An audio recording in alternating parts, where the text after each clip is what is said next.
I am Clint Dovelock. I finally have figured out how to put my screen sharing back, which is great. This presentation, we're going to be talking about application and embedded zero trust, what that is and what it's all about, and what this OpenZD project is. My name is Clint, as I said. I work for a company that's called NetFoundry. We support the OpenZD project.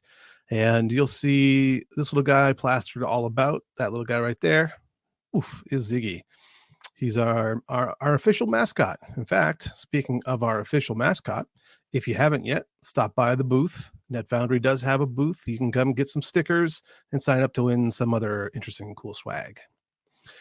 So what are we going to talk about? We're going to be talking about the basic overview of the presentation. Is going to be talking about the current design of what a basic network looks like, what network security looks like. We'll talk a little bit about a couple of the zero trust pillars. We can't cover them all, so I've picked a few that I think are the most interesting, the most important. We'll look at what it means to add zero trust into our applications, and then we'll see just what this zero trust app embedded software does to make things easy for us, the developers.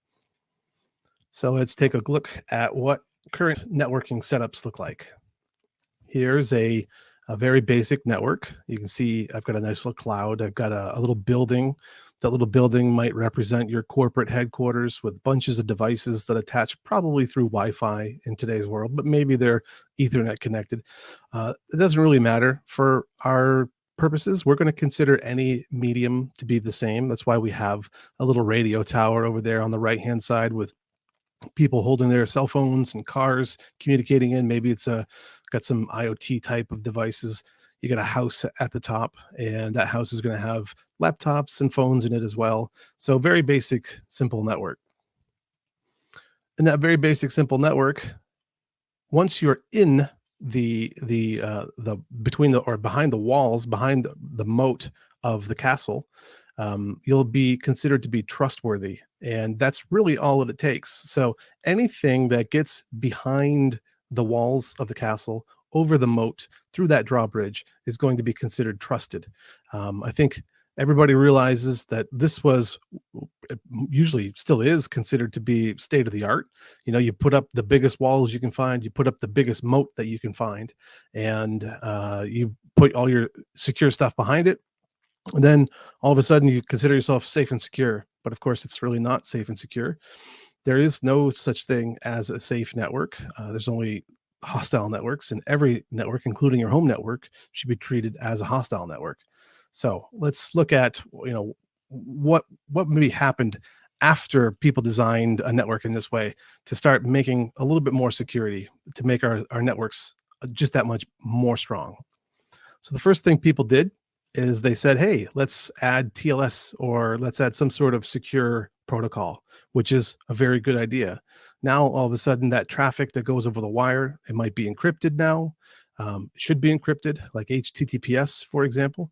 About 10 years ago, I would say, about 10 years ago now, companies stopped being happy or satisfied with using insecure protocols and started putting secure protocols everywhere. So no longer could you use HTTP inside your network. You had to use HTTPS. No longer was FTP considered good enough. You had to use SFTP or SCP or something along those lines. So what happened was there was a reaction, and there were products that were actually developed to help in this journey. So HTTPS Everywhere is a plugin that was created, and its whole entire job in life was to recognize when a user was trying to access a website that was considered insecure by using HTTP protocol, figure out if there was an HTTPS, a secure site available, and redirect you from HTTP to HTTPS.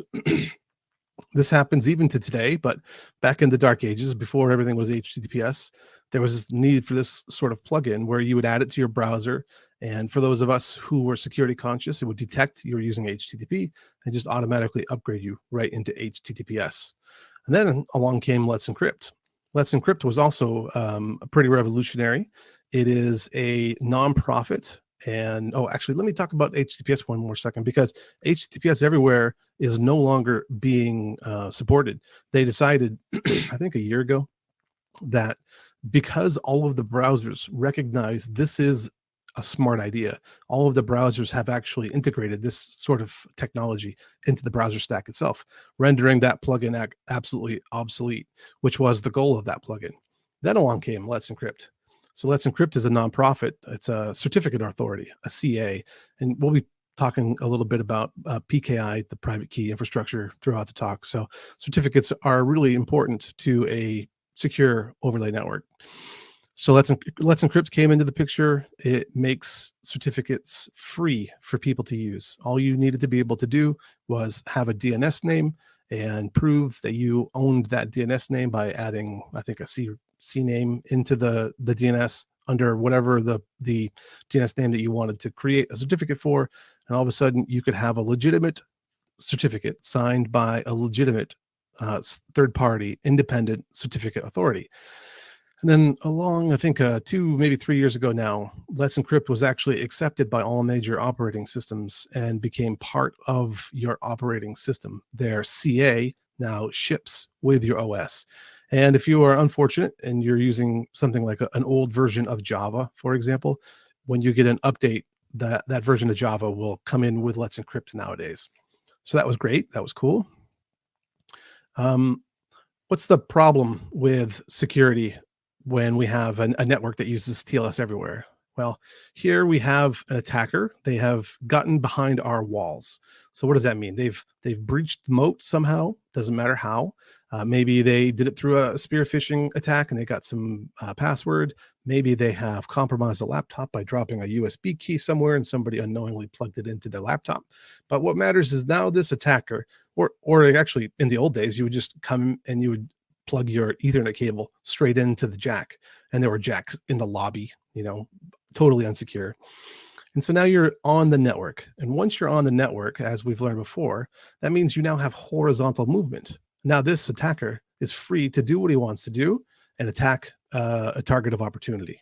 So how did that happen? Even when we're using TLS? Well, there are CVEs after CVEs. I think everybody probably knows what CVE stands for now. 2 years ago, lots of people probably didn't, but now they're rampant. You can call them zero-day exploits. That's maybe a more familiar term. Is a zero-day, meaning a problem that exists that nobody knows about yet, but it can be actively exploited. So this attacker has gotten onto our network and somehow found a target of opportunity and compromised it. Maybe that device just hasn't been upgraded and it's susceptible to some attack that is already out there. Now, next is, in case you haven't realized it, this is precisely the way that VPNs work. So right now, when you attach to a VPN, you will be effectively granted access over the moat, through the over the drawbridge across the moat, through the castle walls, and into the internals of your network. And now you're free to horizontally move wherever you possibly want to go. So people decided, hey, that's really not a good idea. Maybe we should start, making our networks a bit more secure. DMZs come into the picture, zones in your network. People started to get more secure. So how did they do that? Well, they made those zones and they basically put like a little cop in between, say, that target of opportunity on the right here and our attacker on the left here. So now this little cop's job is to see that traffic that comes along the way. And if the traffic is not acceptable, the cop will do a good job and it'll stop that traffic. So great. Now we've successfully, created our secure network. We're done, right? Problem solved. We can go home. Of course, that's not the case. So what happens? Well, attackers are absolutely determined if they really need to get at this resource over here. Maybe there's another resource which actually has access to both networks. In this case, it'll be this laptop right here. So this attacker realizes that I can't get past the cop. I'm going to have to compromise somebody else. So what do? Well, they find another device which they can compromise that, and then just keep moving on again. So this whole idea of horizontal movement is common in the security circles. It's something that you want to suppress. You don't want people to be able to horizontally move. Well, okay, that's really fantastic. So what can we possibly do to support or to suppress this sort of attack? Well, this is where a couple of zero trust pillars can come into the mix. So here I'm going back. I'm getting rid of the castle and the moat analogy, and we're going to go back to the real world where we are today. And we're still going to focus in the lower left down here in that corporate infrastructure or that home base or whatever you want to think about it. So now what will happen is, what if our network was smart enough to recognize who was actually attaching to that network? So we're going to introduce the concept of device identity. And what does that mean? Well, that means that when all of these devices try to establish a connection into the network, they must present a identity onto that network. So no longer are we dealing in the TCP, IP kind of layers. Now we're dealing at a layer which is probably higher than that. I mean, usually it's going to be an overlay network. So now instead of having one giant big firewall, we have all these little tiny firewalls which can do the same sort of trust, the same sort of operation. Well, no, that's not what I want. The same sort of operation. So how do we do that? We have to establish some trust. That was the next click that I wanted to avoid. So this is a really complicated slide. Looks pretty busy, lots of numbers, but it's kind of a simple process once you hear it discussed. This is the process that something like the OpenZT project would follow. So you have number one up there, you have a administrator that creates an identity for some user. And in OpenZT, what that will do is it will create a JWT. Now that JWT is then delivered to some identity that wants to, or some device or some person that wants to attach to the overlay network. And that JWT is actually a signed document, which means it's cryptographically verifiable. So this controller has created that JWT and has signed it. Once that signed document is distributed to the individual can then go through what's called the enrollment process.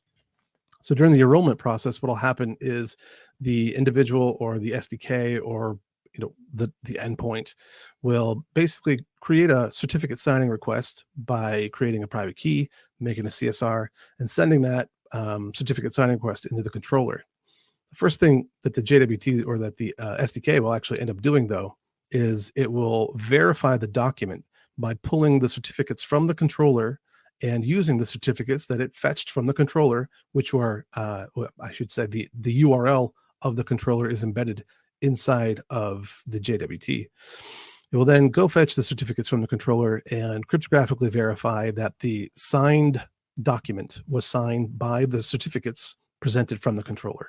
So that's how we verify the trust of the controller and the trust that the JWT has not been compromised. Once that process is done, and we call that enrollment, now you'll have that strong identity, which you can use to present to the network.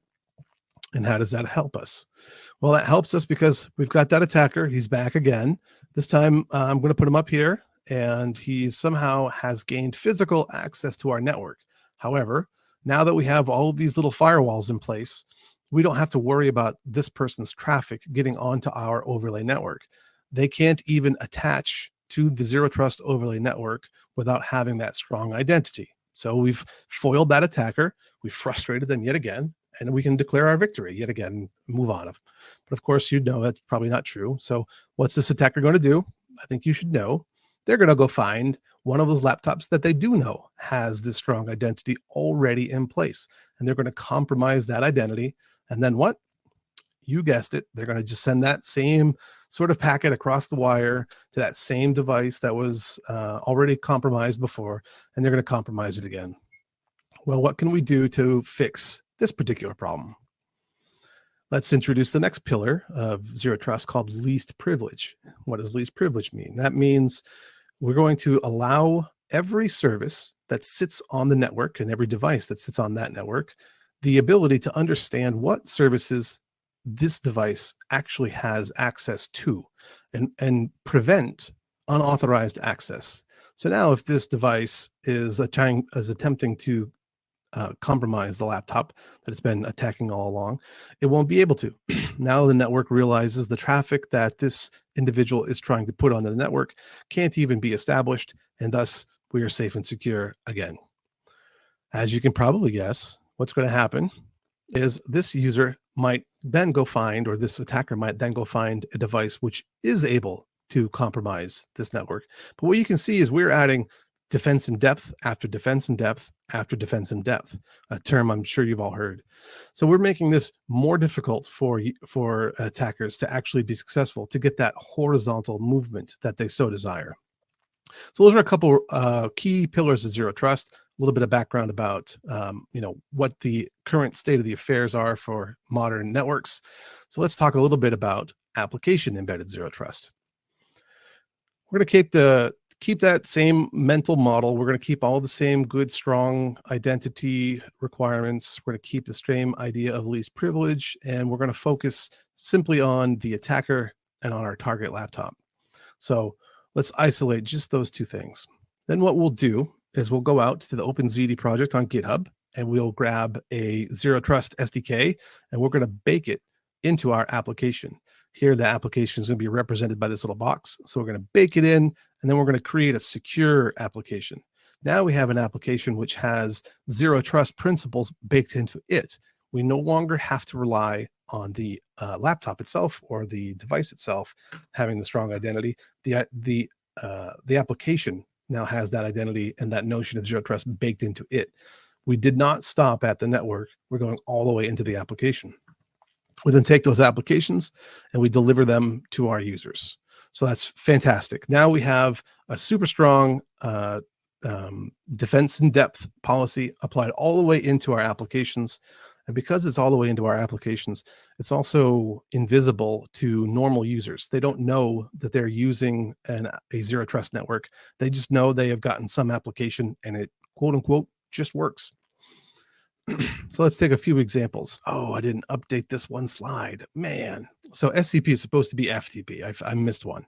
So let's say FTP is our top. Well, I'll say SCP. It switches over to FTP in a second. But we have 3 applications on this laptop. They're all zero trust enabled applications. We have an SCP app, and it wants to talk SCP over to the SCP server. Perfect. That's exactly what it's intended to do. Of course, that'll work. We have a SQL Server app. It wants to talk to SQL Server. Perfect. That'll work. And as you can expect, SSH will also work as well. All those make perfect sense. So what happens now when this attacker who has a compromised laptop figures out a way to break the SCP application and wants to send SQL traffic?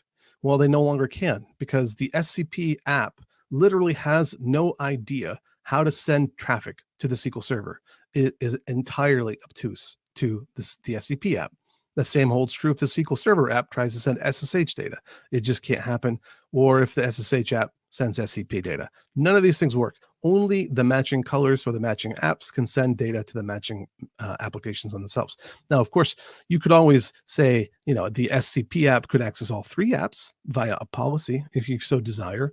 But if you don't want to do it that way, if you want to have the highest level of security, you can go all the way down to the individual applications themselves.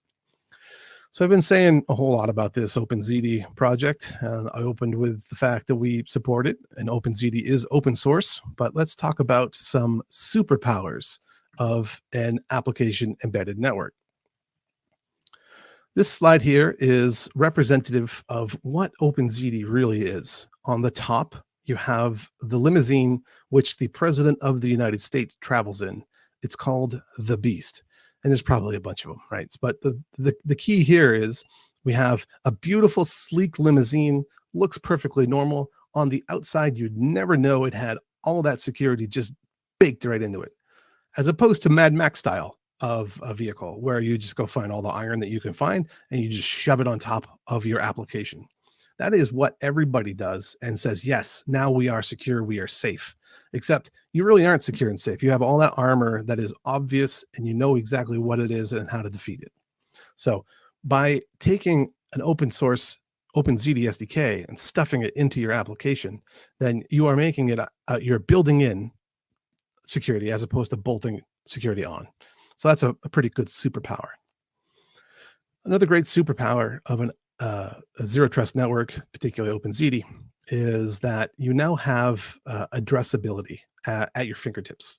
So in a normal sense, you're going to be sending envelopes of data, and those envelopes of data are going to be addressed to somebody. In this case, it's going to an IP address 100.64.0.15, and the DNS name is my.application.server, right? That's what we all are familiar with. And there's a from name on there, and that from is simply the name or the IP address that these packets are coming from. Well, that's fantastic. That's somewhat useful, but as soon as you get into a natted situation, the from address becomes totally useless because every piece of traffic will come from the same IP address. And then the same is true if you're going to some other server. You have no control over the IP address that you're sending it to. Okay, well, you have lower amounts of control. Maybe you own the IP address space. I generally don't. And getting in your own DNS entry is very difficult. So instead, what if you just said, hey, this envelope, it's from Clint and it's going to go to Jenkins. It's just as easy as that with an OpenZD network. You have the control to address or create service names that make sense to you. If you want to use Jenkins, you can use Jenkins. If you want to call it Jenkins Prod, Jenkins Staging, Jenkins Sandbox, it's all the way up to you. Also, since the namespace is invented by you and you own that network, it is limited only by your imagination. You are not beholden to something like, blah-de-blah.netfoundry.io, right? Everybody and the brother has a wildcard certificate that says, hey, anything at star.netfoundry.io we can make, but we can't make anything outside of that. So one of my favorite examples I like to show people is in fact, I did it at the booth today, where I will make a service, and in that service, I will call it, in this case, you see Philip here, he's answering some questions in the chat. I called it philip.ziti. ZITI is not a top-level domain. It does not exist. You can't go and get it. But with an OpenZD network, you could absolutely address something with philip.ziti. So that's pretty cool. Addressability is a superpower. And it's not just for client side. Like, people routinely will think that a network is exclusively the purview of outbound in, and we oftentimes forget about once we're at the server.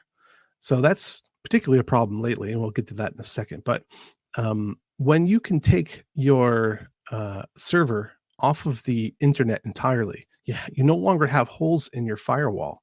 So what's really cool about that is if you pick up your laptop and you go to Starbucks and you had that VPC in Amazon that had your home IP address in the firewall, well, you don't have to go log into the Amazon console and go add Starbucks IP address to your VPC, which, by the way, don't do, because anybody who's at Starbucks at that point would be able to sniff your traffic, see where you're going, and then, try to figure out and try to get into your VPC. Don't do that. So instead, use OpenZD. And when you use OpenZD, you can just log in, and wherever you go is all you need is public internet, and you have a secure, state-of-the-art, excellent tunnel at your disposal. So why is this important to anybody running a server? Well, maybe you've heard about this thing that's happened lately that's called Log4Shell. Log4Shell was really fun because the way it worked is you send a special string, and if you so happen to be using Java, and if you so happen to be running a version of Log4j as your logger, which lots of people do because it's pretty popular, then you could send a special string. Like, the best one I saw was you could send it to your login page. Tell me your login page is not on the open internet. It's going to be, because it has to be. It always is. So you could send a login page. You could try to log into the login page. And if you were one of the developers like me, well, I'm sure I've written this before. It's like, say, hey, Clint just logged in, where I just put in my, the username in the form. I could absolutely, if I was running a Log4j version that was susceptible, I could absolutely own your system in no time. So that was what Log4j is all about. And it's because we always have open ports on the internet. You can't get away from it. And even with a zero trust network, if you need something that's public, you still can't get away from that. So don't get me wrong. You can't solve this totally. But if you have some resource that is in your data center that you only want your secured users actually being able to access, you can't do that. You have to have a VPN. You have to have some sort of way in order to let these people do that. So what happens? This slide is broken. Man, oh man, I thought I ran through that. Anyway, that little thing, like imagine it's over here somewhat, right? Okay. So anyway, now that attacker comes in, he comes in through that hole and he compromises the remote targets. You get the idea. Look at this. I didn't look at the build. I didn't know the build moved it over there. That's really, I should have run through it in presenter mode. Shame on me. So imagine that one's over here too. But now you can see with ZD, with ZD enabled in your laptop, there's no open hole for them to come at. They can't get at your application anymore, and they are befuddled because even though they have, they're not going to have a ZD network either. Just like this, what a failure. Anyway, you get the idea. Let's move on. We're moving on. All right, that's fine. So another cool superpower is being able to talk to the server to the client. So if you've ever done WebSockets, and I was talking to a fella named, I think, Ben Gamble last night. He works at Ably doing some cool WebSocket stuff. I've done this before on my own, where WebSockets are a real pain because they're stateful, and you would create this WebSocket in order to do something along these lines. But if you don't have a WebSocket, then you've got to do like server-side. Oh man, I never remember the tech. There are ways to do it, or you can do like an HTTP long poll. Like we used to do HTTP long polling in the IoT space in order to be able to have your server talk to your client. But if you have a secure zero trust overlay network, the server can simply reach out and talk to clients. If their client is online, the message will be successful. If the client is online, if the server has the ability to dial the client, and if the client has the ability to bind the service, and all those things are knitted together in a service policy, again, defense in layers, then the server can reach out and talk to that client, which is pretty neat. Another superpower you get by just taking a ZD SDK end-to-end encryption. Out of the gate, you get this by default. So when a connection is established across a zero trust overlay network, you will negotiate an ephemeral certificate and do the whole key exchange, and now have an end-to-end encrypted pipe. You get that for free with ZD. You have to go out of your way to turn that off. One of my more favorite superpowers of zero trust overlay network with OpenZD is inference is not allowed. Right now, if you go out to any network and fire up your port scanner and start looking at the traffic that people are passing around, you can make a lot of interesting discoveries by just looking at what port they're going to. So FTP, SSH, these are like the most common ports, and you can go to that blog post if you want to cite my source. But like you can get a lot of information. Well, HTTPS, everybody sends everywhere. Like nobody really cares about HTTPS because everybody knows it's out there. But what if we could take all of those services and make them all look like HTTPS? That's exactly what an overlay network with ZD does. On top of that, it's even cooler because all those ports and all those addresses belong to us, which means even though you are sending to your FTP server or your SQL server or your SSH server, it all is synthetic through a single connection to one of our routers. And, it's all multi-tenant, but redundant. So your traffic will go through one of our routers that you've set up and to wherever its destination is across the mesh network. And I don't get into the mesh network, but ZD also provides a mesh network that gets your traffic there as fast as possible. Another great superpower, in my opinion, is just how easy it is. On the top, you can see what it looks like to create a server in Java. You create an asynchronous server socket channel, and you open it up, and then you give it some address.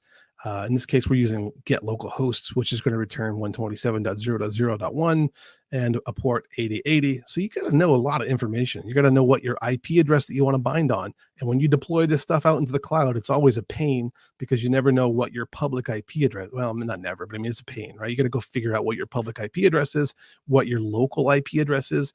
I've worked at places in the past that would NAT port 443 into 8443. So you need to know that they're doing that. It's kind of a pain. In ZD, so much easier. You just invoke one function call, open server, and then another one, listen on this service. And that's all there is to it.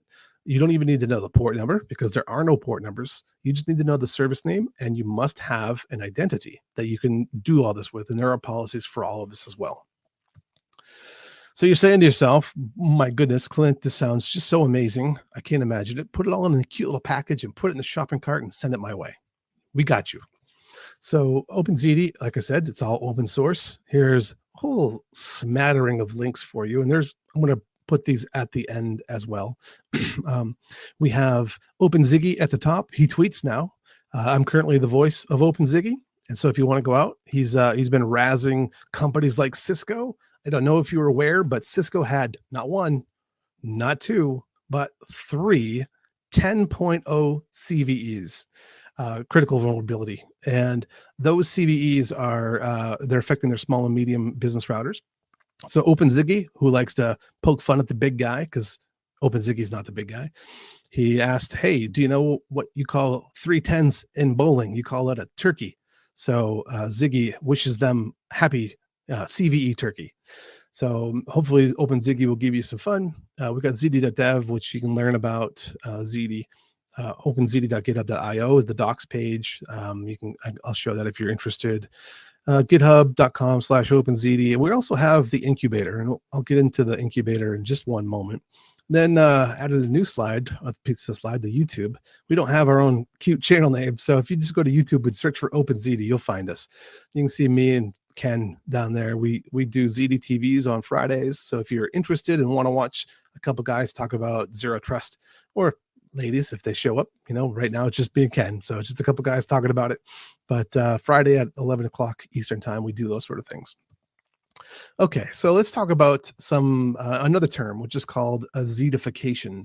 So what is a Zedification? That's basically taking an SDK that is provided by OpenZD, smushing it into an application, or cutting that application just right, or monkey patching, whatever it takes in order to make a slightly new application, which is exactly the same as before, just with zero trust smashed on top of it. So the first one we did was we made a ZSSH Zedification, and this was done. This is where OpenZD Incubator comes in. By the way, all of these Zedifications, they are forks of something else. Generally speaking, this one's actually code we wrote ourselves, but it's not quite production product. They're ready for use, but it's open source and we use it only so much. So if you find a bug, let us know and we'll try to fix it. But this is written with Go, and it uses the Go standard library, and it augments SSH, not SSHD. I probably should fix that. It does only SSH at the moment. So basically what you can do is you can establish a zero trust connection SSH session without having SSH open, without having, say, a hole in your Amazon VPC, that same situation I was talking about before. As always, when you want to access the remote machine on SSH, you have to have some way to get there. You have to have a hole in the firewall, or you have to have a bastion which has a hole in some firewall, however you want to get there. With Ziggy, or with Zd, you don't have to worry about that. No inbound ports. The SSH server, or if you're running a tunneler in this case, pokes a hole outbound into the Zd network, and you attach through the Zd network into SSH. And the same is true for SCP. It's the same basic idea.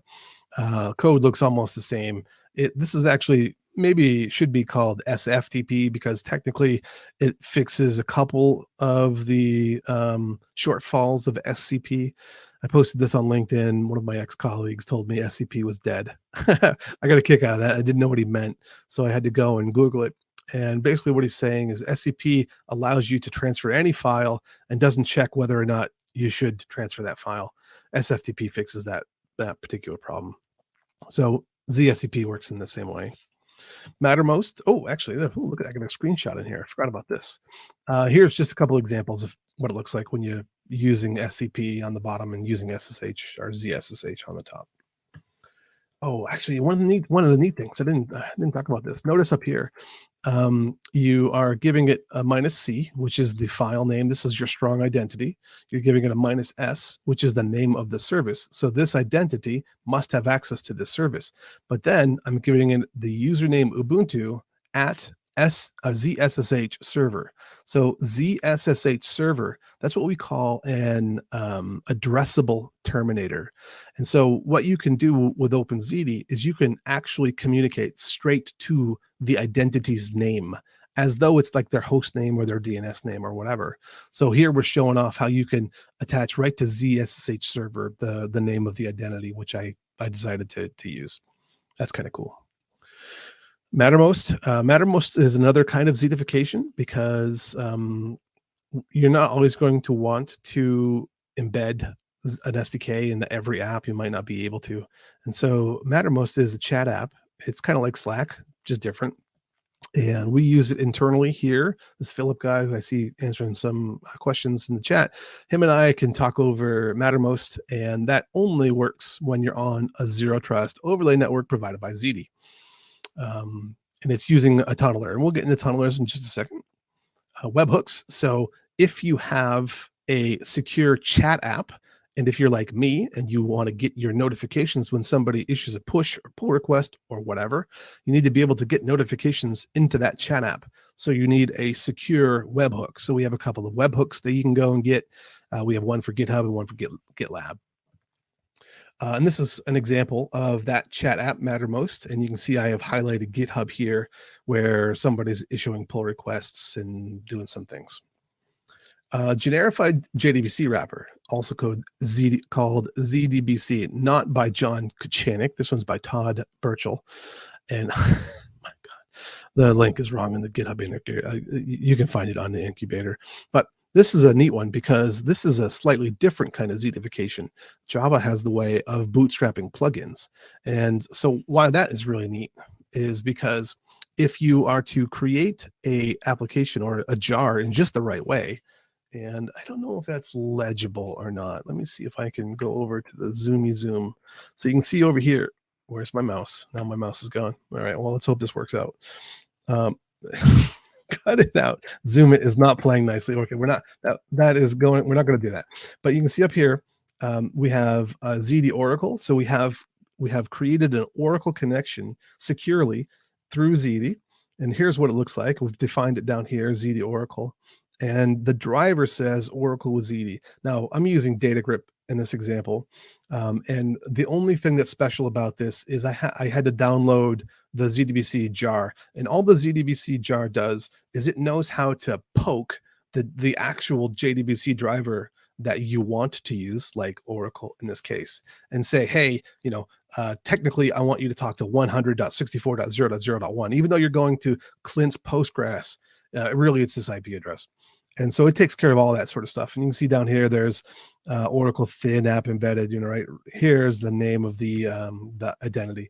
You've got to provide a few settings. But what's cool about this is it works with DataGrip. It works with Squirrel. It works with whatever your database, as long as your database supports JDBC, then you'll be able to use this to securely access your databases, which is really neat.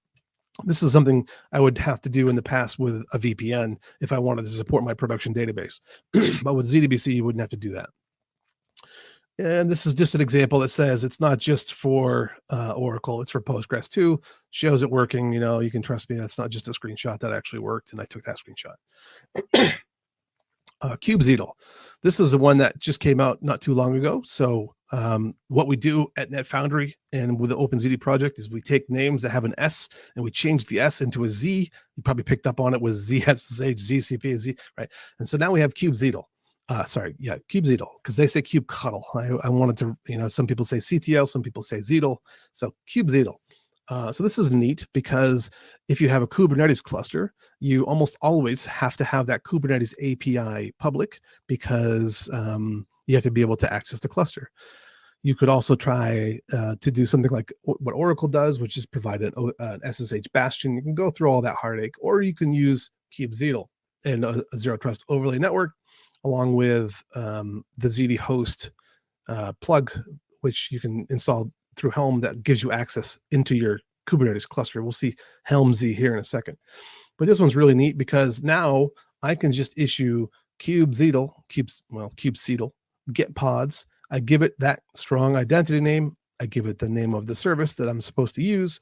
And all of a sudden, oh, I should have a screenshot for this, but I didn't. That's a bummer.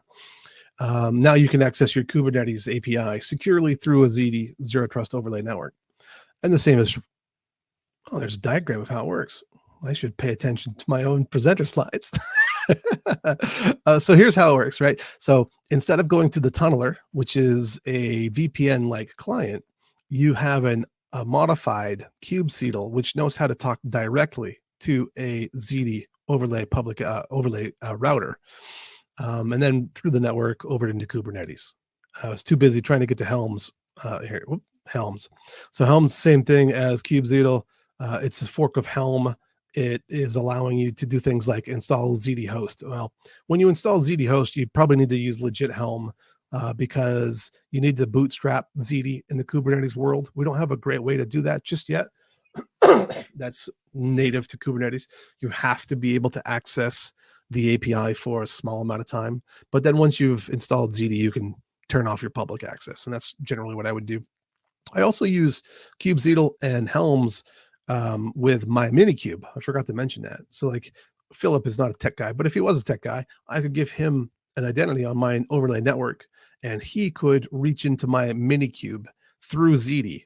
So I don't need some crazy expensive server running in Amazon or OCP or whatever. I could run Minikube on my local machine and give people access if I wanted to. Prometheus, really popular monitoring software that is oftentimes associated with Kubernetes. Clearly why it fits into here. Same sort of thing. Prometheus, though, has two different ways that you can use it in a Zedified world. First is accessing Prometheus through Zedi. So you've already deployed Prometheus into a Kubernetes cluster and you want to now monitor it. If it's a Prometheus instance, you don't need that Zedi host. That Prometheus instance knows how to talk to Zedi to get onto the Zedi overlay network. And now you can get at that Prometheus server from anywhere that you can access it and have the right authorization to do so. You can also federate it back to another Prometheus instance if you wanted to do it that way.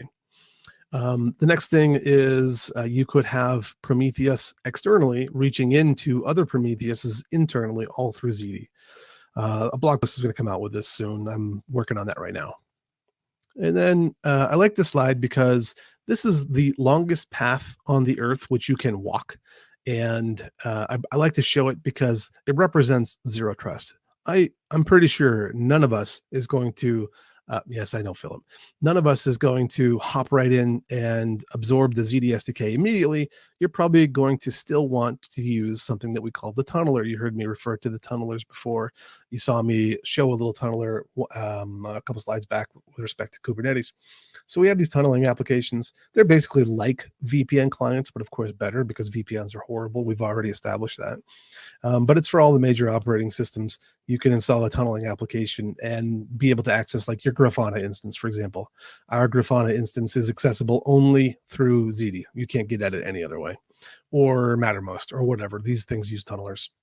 Let's see. I don't know what this is all about. I thought I removed that slide, but apparently I didn't, but good enough. It's just showing you, hey, it doesn't matter where you are. You can access your, say, this is platform 9 Kubernetes cluster. You can do it from Zedi, Windows. You can do it from Mac. You can do it from the Zedified kubectl. Why is this important, relevant? This is a publication from the White House, from the United States government. And in case you haven't noticed, let me make it a little more obvious. The word zero trust is mentioned 11 times in this one document. Zero trust is here. It is the future. I think everybody should be understanding what zero trust is all about, trying to adopt a zero trust posture. Here are some interesting little pillars of that zero trust from that document. You can see identity and device we've covered. We've covered data in motion a little tiny bit. Here is the OpenZD web page that you'll land at if you go to the openzd.github.io. It has 4 very easy getting started guides, whether you want to run everything without Docker, whether you want to run everything with Docker, but you want to do it yourself, or you want to use a compose file. Go out and get started today. You can absolutely do that. Here's a bunch of SDKs you can go try to use. They're listed in order of the ones that get the most love, if you will. So most people are using C, lots of people using Go and Swift and Kotlin, Java, and then not so many use Node right now, but it is, I saw browser flash by the chat. It is the basis of browser. And then there's the C# one out there as well. And that is my entire presentation. I don't have too much time for questions, but if there are any questions, you can ask now. Here's all those same links again. We do have a booth, so if you want to stop by afterward, you can stop by the booth afterward. Yeah, and that's everything.